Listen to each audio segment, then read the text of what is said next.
এবছরের শুরুর দিকে মার্কিন আকাশে চীনের বেলুন নিয়ে আন্তর্জাতিক রাজনীতিতে বেশ চর্চা দেখা গেছে।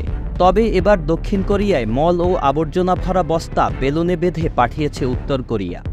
দেশটির এমন আচরণে নাগরিকদের জরুরি প্রয়োজন ছাড়া বাড়ির ভেতরে থাকার পরামর্শ দিয়েছে দক্ষিণ কোরিয়ার কর্তৃপক্ষ। বুধবার বার্তা সংস্থা রয়টার্সের এক প্রতিবেদনে এ তথ্য জানানো হয়েছে। দক্ষিণ কোরিয়ার ৯টি প্রদেশের ৮টিতেই এই বেলুন পাওয়া গেছে।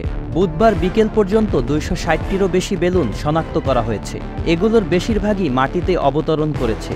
বিভিন্ন ছবিতে প্লাস্টিকের ব্যাগে বাঁধা বেলুন দেখা গেছে। একমাত্র ওয়ালটন এসি দিচ্ছে ১ বছরের রিপ্লেসমেন্ট গ্যারান্টি এবং কম্প্রেসারের ১০ বছরের গ্যারান্টি।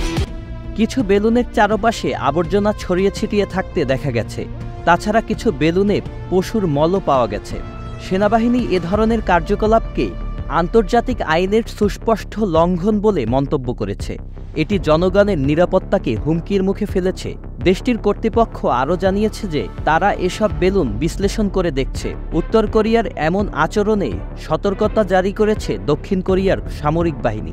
তারা জানিয়েছে ময়লা আবর্জনা নিয়ে আসা বেলুন যেন কেউ স্পর্শ না করে, সেজন্য সতর্কতা জারি করা হয়েছে। এছাড়া বেলুনে সন্দেহজনক পদার্থ থাকার আশঙ্কায় এগুলো থেকে দূরে থাকার পরামর্শ দেয়া হয়েছে।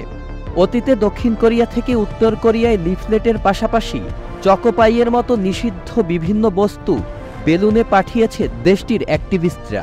এরপর ২০২০ সালের ডিসেম্বরে এ ধরনের কাজকে অপরাধ আখ্যা দিয়ে আইন পাশ করে দক্ষিণ Korea. Sajid Abdullah, channel I.